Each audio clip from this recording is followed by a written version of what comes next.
I think the Patriots being in the running also kind of makes sense. We've made the point that, hey, Drake May stepping into the situation that kind of got Mac Jones kicked out of town, minus Bill Belichick.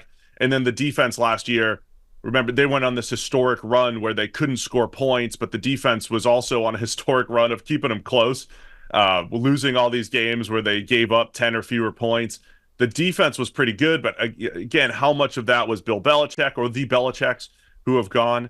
And so the on paper depth chart for New England, it's not disastrous, to your point, but it's still not great relative to the rest of the league on defense. So if you're losing maybe a coaching edge on that side of the ball and you have offensive line question marks, one of the worst playmaker situations in the NFL, I think New England is in the running in this bottom five here as well. Yeah, the big question mark for New England, I think, is the effect of the Belichicks, right? What impact does losing the highest ranking Belichick's have on that defense and the talent there? You sort of run down the list and it looks not too bad, right?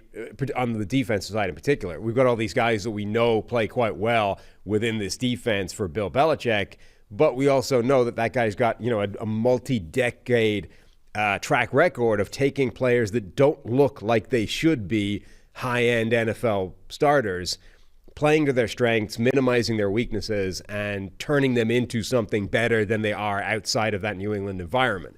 And we've seen that in both directions for years, right? Guys that come to New England after not necessarily dominating somewhere else, or guys that go away from New England after dominating there and not playing at the same kind of level.